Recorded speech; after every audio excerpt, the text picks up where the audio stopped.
Here, God lives among human beings. Otito diri Jesu.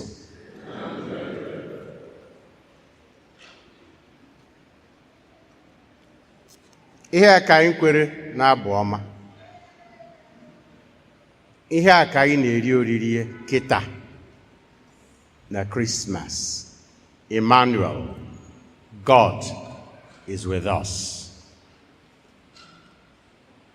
Ya bụ na Chukwu nwa were arụ n'ụdị mmadụ, that God the Son became a human being in order to dwell among his people. Chineke bi n'etiti mmadụ. This church building, ụlọụka, mgbe anyị bidoro mass anyị so ụlọ a, kịta ọ bụzi ụlọụka. Ụlọụka na-egosi anyị na Chukwu bi n'etiti mmadụ. Chukwu nọnyere anyị. Na anyị na-eri Christmas. God's presence among us. Ọ na-abụ ihe na-eme na ndụ anyị. Ọ dị anyị ka Chukwu nọtere aka ma ọ bụte na ọ yara anyị. He has abandoned the world.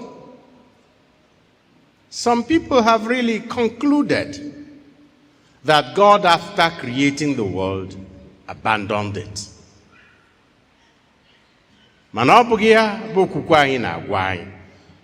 Ọ bụgo sọsọ okwukwe, mana uche anyị ka anyị ji bụrụ mmadụ. If you observe carefully, interpret properly, ị na-ene anya ọfụma na-aghọtacha ka ihe si eme na ndụ gị n'ụwa niile na ndụ ndị ọzọ, ị mara na Chukwu ka nọnyere ndị nke ya. God is still with us. But sometimes really we have reasons to wonder, where is God? Oge ụfọdụ na-ajụ onwe m, anyị na-ekele Chukwu maka ụlọụka. N'October, 2nd October, ka anyị dedicated St. Peter's, the mother of all the parishes in Ezi-Ukehe. Ọ dị ka ihe ndị Ezi-Ukehe na-ekwu. You know, dialect Ezi-Ukehe dịtara ka dialect anyị bụ Uduledem, and they are a little far from dialect Ukehe, which is nearer to Ojibogene. That small bat that is so small, and it is believed, because it is so small, nobody knows when it is pregnant. It's a mammal. And so if you open the tummy, and so people believe, that one, it means and then they look with the case, ne todito de atakpala neho, sreneye, negama gagua, yamara tig neho. Adkavia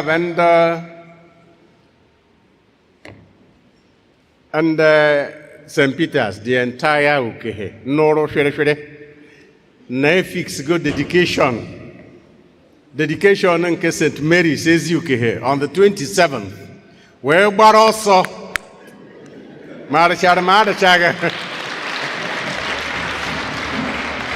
get dedicated to St. Peter's. Makano were recorded now. But then, when God is acting, we have to be attentive.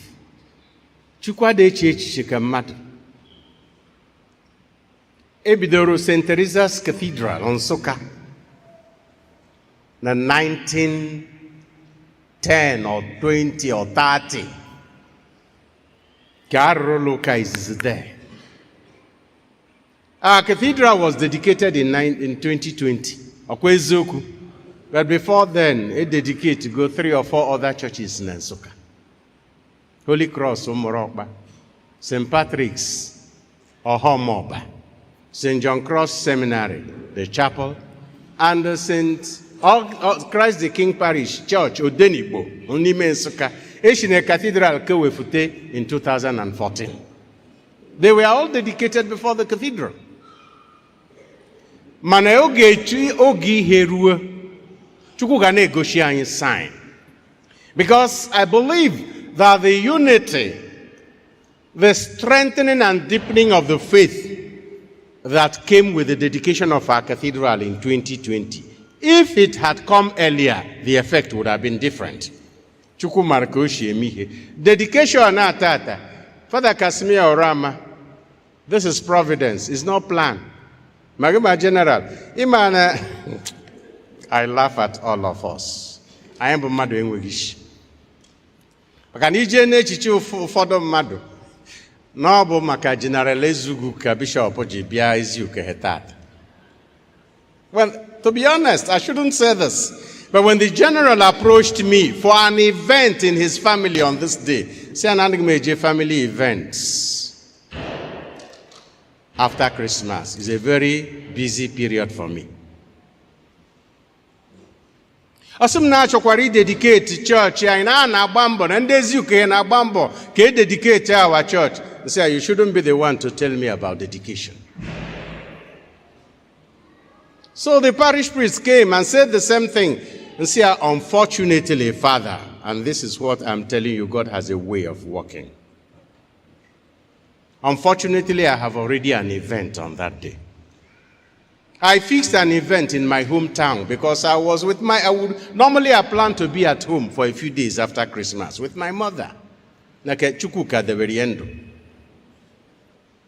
if I would be at home, I accepted to celebrate the golden jubilee of another family within my parish church in Imirike today. And they booked it more than a year ago because they know how my December period is.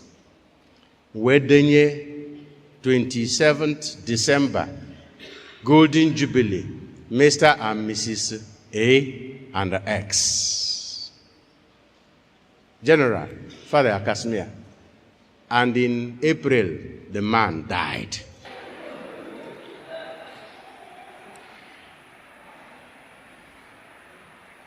And one person's misfortune has become a parish's joy. Otherwise, this would have been on another date, because that was my plan. But God had another plan for you and for me. It is better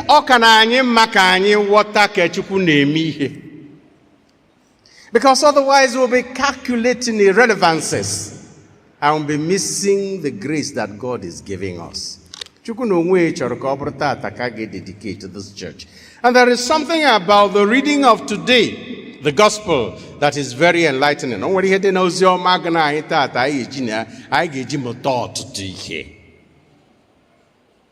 We thank God that it is going this way. And we thank God for ndili kweri soru biatata maka dedication na. Maka nihe niile nọ n'ụlọ ụka tata na-edori ya nsọ, megunwa, memunwa, ma altar, me cross, me baptismal font, me ebe a na-edoro anyị confession. Ihe ọbụla nọ n'ụlọ ụka tata bụ ihe doro nsọ. Onye ga-abịa gị na ọ ga-abụ feeding from the crumbs that fell from the master's table. Nke shai na-eshi sọgata ha eweliri ọhụm. Otito dịrị Jesu. And maybe why some people did not come, because they thought it doesn't concern them. And why shouldn't a good thing happening in your community concern you, no matter who is coordinating it? Kedu ihe na-eme na ebe dị mma ameji gbasaga na-agbanyeghị onye ọ bụ ya na-evu ụzọ. Ọ ga-enwerịrị onye na-evu ụzọ n'ihe a na-eme. Eziokwu kọbasị. And that is the point I want to make here. Also this morning, as in Naganada, also there is a lot of running to be done. Mary Magdalene ran. Peter ran. John ran. Gịnị na-eme ndị mmadụ o ji agba ọsọ? Generally, ordinarily, na ihe na-emekarị mmadụ o ji agba ọsọ bụ na o nwere ihe na-achụ ya. Kpatara na ofu nwa okorobịa chiri ọzọ na be ha ka ndị Ukehe si echi anaghị agba bọọlụ ma ọ ga-eme jogging. Isi ya bịa ka anyị jee mee exercise pe bịa ka anyị jee gba bọọlụ pe isi ahụ anyị ọsọ kedu ka ọzọ dị ka ya ga-agbaba ọsọ ma o nwere ihe na-achụ ya. So na ọ bụrụ na o nwere ihe na-achụ, that is the main reason for people to run. A secondary reason bụ ọ bụrụ na o nwere ihe ị na-achụ, ị ga-agbakọ ọsọ. Which made one British describe the game of soccer as 22 madmen pursuing a bag of air. Ọ bụrụ na o nwere ihe ị na-achụ dị gị mkpa, you run. Mana nke na-aka njọ bụ onwe ihe na-achụ gị. Ndị be anyị ji asị na ihe na-achụ gị ga-ezu gị ike na ego nwa bụ onye gbakọ ọsọ ama eme gị na amazu ike. Nwere akụkọ Fada Kevineze kọrọ sometime. Ọ bụ na unu chetara Fada Kevineze onye ede ọbara, akụkọ juru ya ọnụ. Sometimes na-ajụ ma na-agụkwa Baịbụl ka ọsọsọ akwụkwọ akụkọ ka ọ na-agụ. Ọ sị na o nwere ofu dinta na-achụ nta ya na nkịta ya so nchi agbafụta, dinta asọ nkịta ya sowe nchi n'ọsọ, nkịta n'ọsọ, nchi n'ọsọ, nkịta n'ọsọ. After a long time ka ha gbakọtara, nkịta tọrọ he ya chite without the nchi. Dinta si ya bịa, gịnị mere? Obere nchi a gbanarị gị n'ọsọ. Ọ sị ya, di anyị, o nwere ihe dị iche na ọsọ ndụ na ọsọ nri.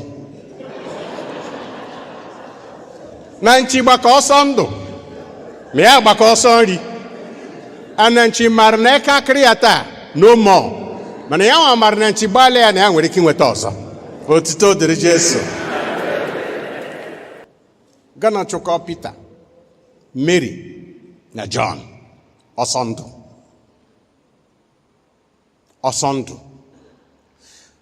Na nwoke a ya na ha so na-akụzi ihe na-arụ ọrụ ebube, wonder aka kparịa 1 2 3 ọ bụrụ ọnwụ.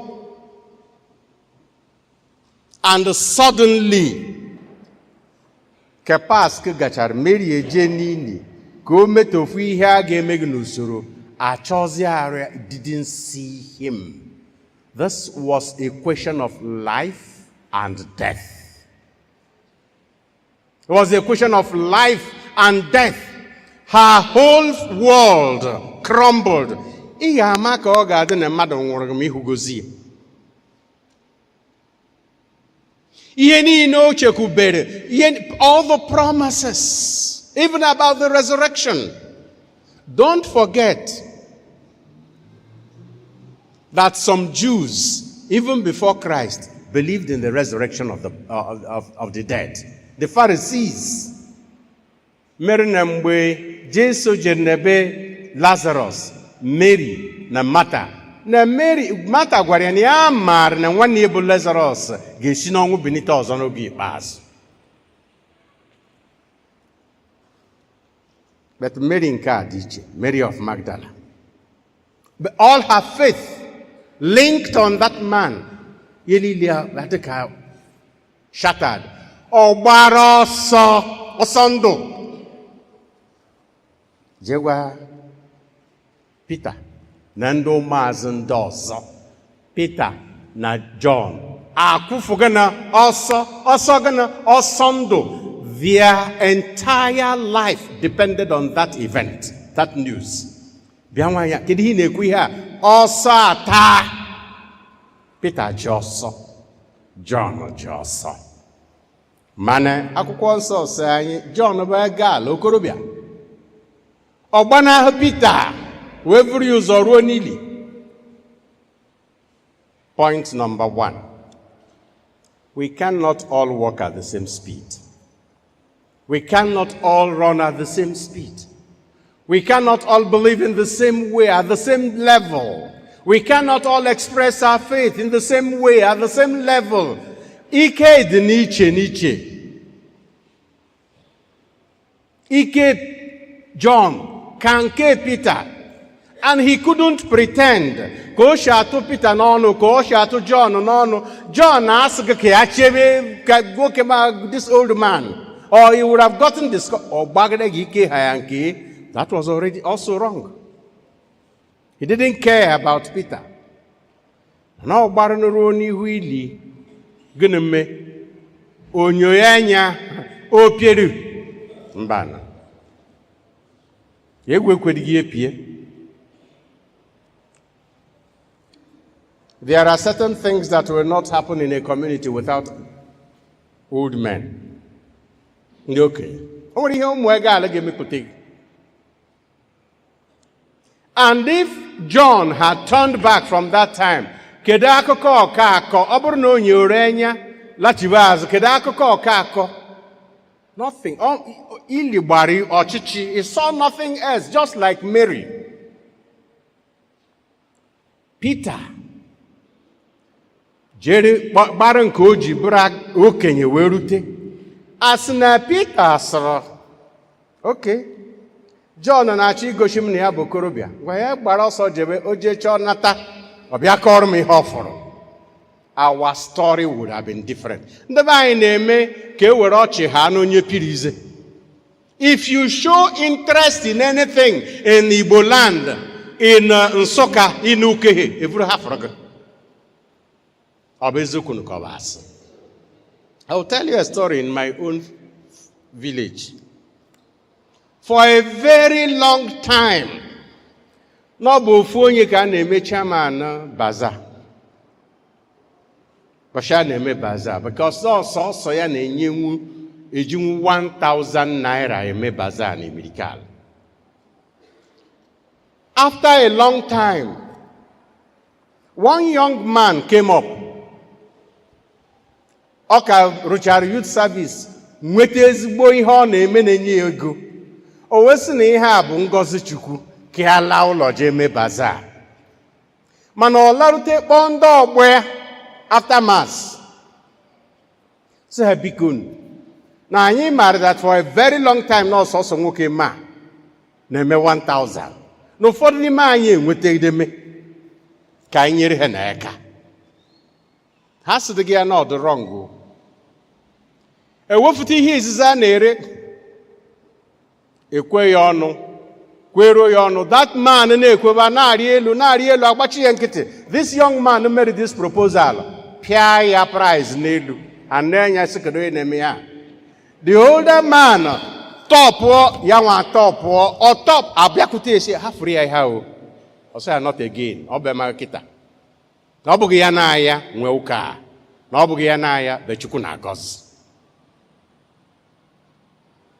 You want to know the end of that story? Ndị ahụ ya na ya kpara ihe ahụ stood up and left the church. Kwụrụ ọtọ hafụ ebe ha na-eme bazaar laa. And after that day, that man ịkpọzi ya na bazaar, ọsị ndị ike dị mebezi bazaar. And that experience is not unique, is not singular. Ihe daa n'obodo iwefute onwe gị hafụrụ gị. John gbara ka ike dị ya. Peter continued at his own pace and his contribution became definitive and final. Asị na ọ bụghị na Peter rutere ebe ahụ gbadaa n'ime ili wee kwee kwa ka ọ wụchịrị, they would not have known ma mmadụ ọzọ bịara zuru ozi arụ Jesu. No, ihe Peter fụrụ. All of us, we may not be running at the same pace, but we need one another. But both of them need one another. Maka na ihe Chukwu anyị bụ the same. Ọsọ ndụ, ọsọ okwukwe. The same thing with elders and young people. Neba anyị bụ ala Igbo kita, n'Ukehe kita. O nwere ụdịrị ọsọ ndị ụmụokorobịa na-agba kita na-eyi egwu.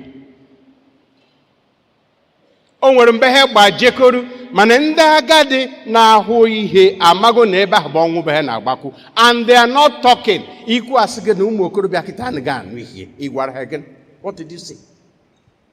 Peter, you arrive later. You even have a deeper experience. What is your own contribution? John na-eme ka ọ ghọtara. Onye ka m na-ajụrụ kịta. Ụlọ ụka anyị mara ndọrọrọ ya. Mana ihe m na-ajụzụ bụ onye baara na ya. Anyị rịọrọ ya igosi na Chukwu bi n'etiti ndị nke ya, but suppose na ndị nke ya adịghị interested n'ebe a Chukwu bi. And that is a pertinent question all Igbo people must be asking themselves now, because we are now having more and more beautiful churches, many more churches dedicated, and they are all bigger and more beautiful, but kedu maka okwukwe anyị ka ndị otu Kristi?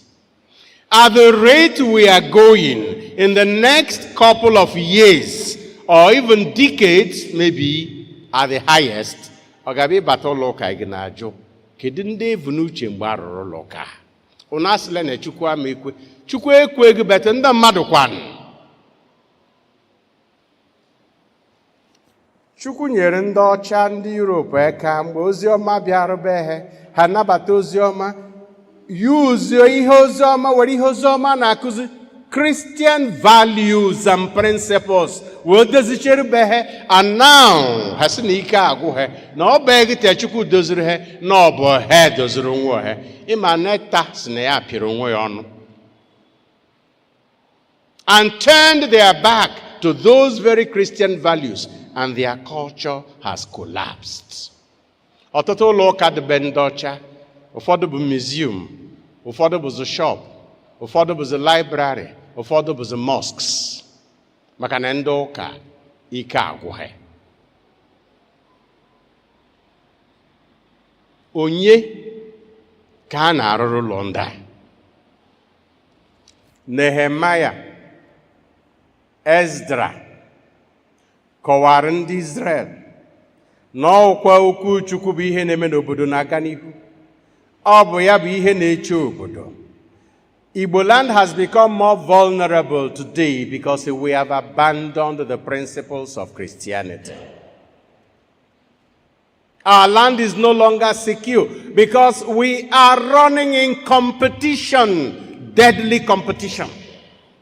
Anyị na-eme aga agba ọsọ a ka ihe ofu ihe chụkọ and ndị chọkọ ofu ihe. Na onye ọbụla na-agba ya ka o wee mmegbute nwanne ya, ọ dị ka ọ ga-abụzi ya bụ ọsọ anyị na-agba. Mana anyị bụ ndị ụka. Where are the Christian principles that build a community? Kedu ebe ha nọ? Anyị bụ ndị ụka. And the worst still, the younger ones are going back to what our forefathers advised us to live. In this competition, we blame game. Government will blame politicians. Politicians will blame the people and government. There is a mutual blame between security forces, and they blame on the army, they blame on the police, they blame, just blame. Where are we running to, and what is pursuing us? The celebration of today, if we don't work for a common purpose, think of our community, Ukehe nwere mmadụ. Ukehe nwere mmadụ. Unosu na-enweghị mmadụ n'oge na-akparị Chukwu. You have strong politicians, people in government, military officers, academics, businessmen and women, professionals. Ukehe nwere mmadụ. Ndị ji ego na ndị normal, ndị ga-ejigite. Ukehe nwere mmadụ.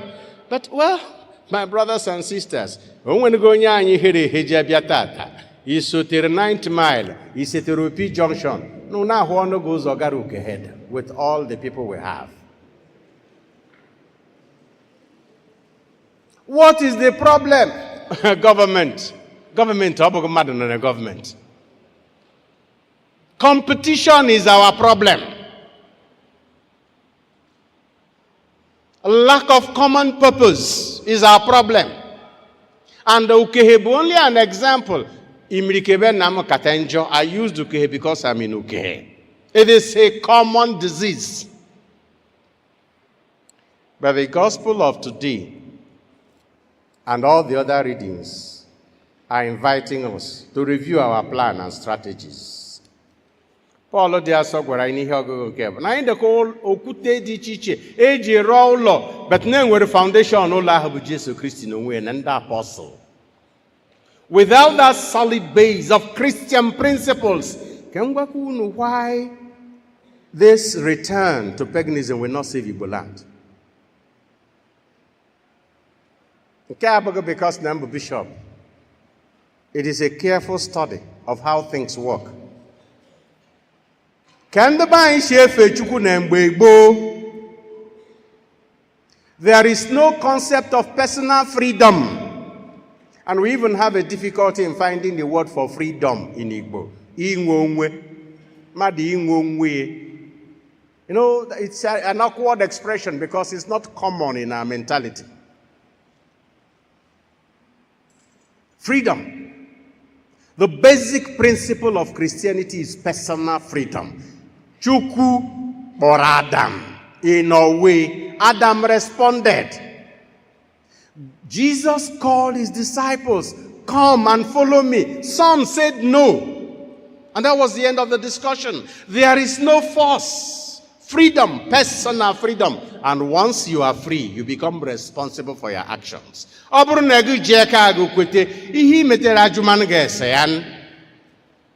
This is lacking in traditional religion.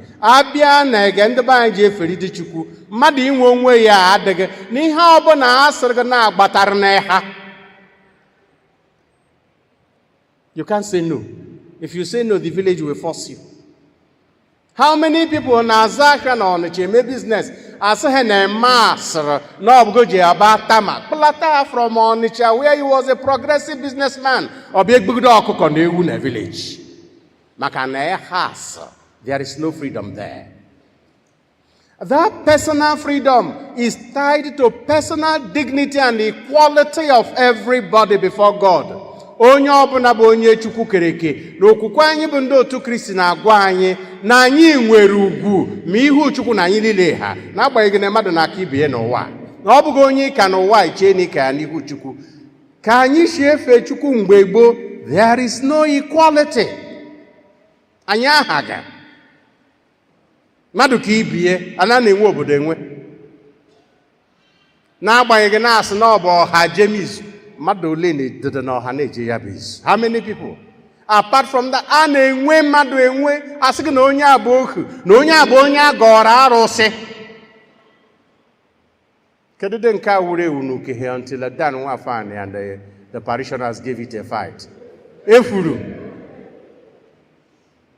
Ukehe people are forgotten so quickly. Arusi Nenwe Mado.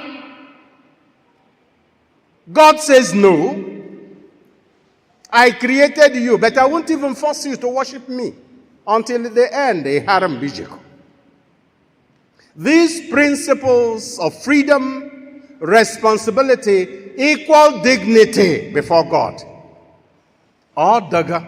And because nanya daga free, oburuni were a problem. Megana aguarose. Ije baeha. Kamari hindun nanani he jimakaya enyeg this problem. Mobukeda jomo nenyeg nsubu. Mobukedu onya bato bugo boya jogo ne meni da ganiru. It is always somebody else's fault, never yours. We don't take personal responsibility in the traditional religion of our ancestors. Onya ozo pataria. But in the Christian tradition and according to Christian principles, if you are not doing well, the first thing about Chineke, I know I have done wrong. That is what Nehemiah is telling the Jews here. We have abandoned the law of God.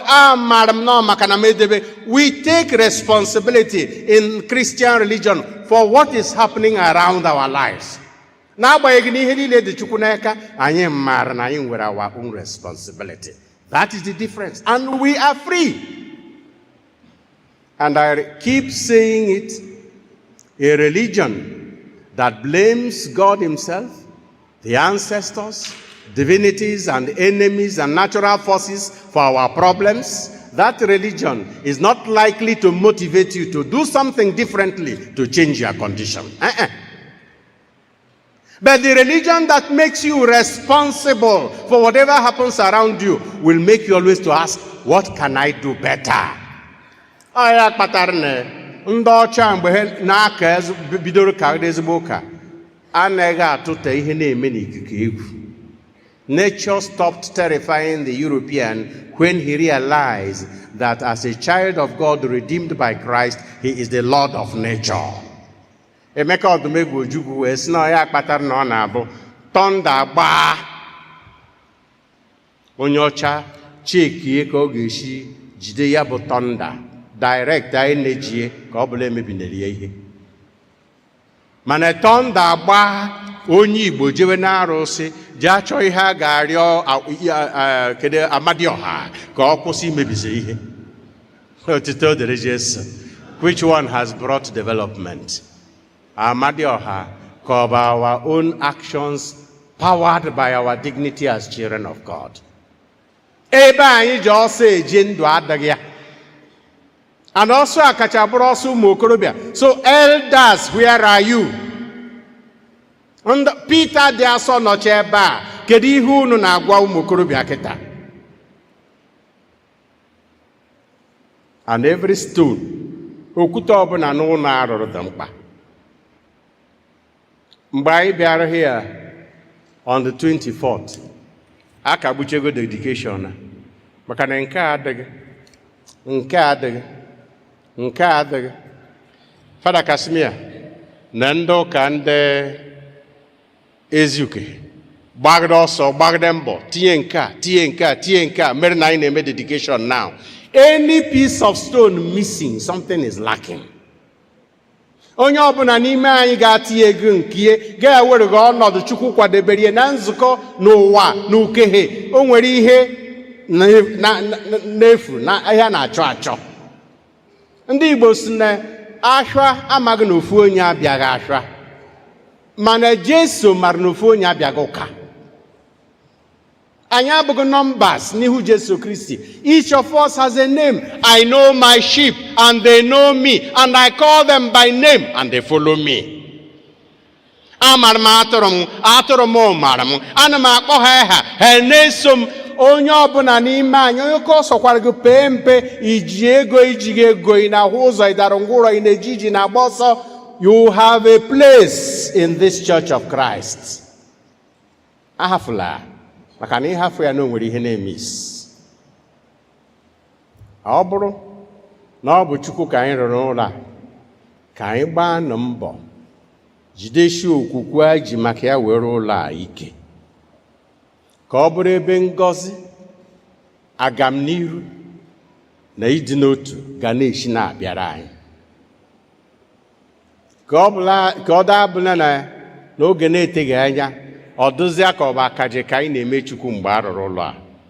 Ebe a Chineke bi n'etiti ndị mmadụ, ebe Chukwu kwetere ịbịa biri n'etiti anyị n'ime dị nwe anyị Jesu Kristi.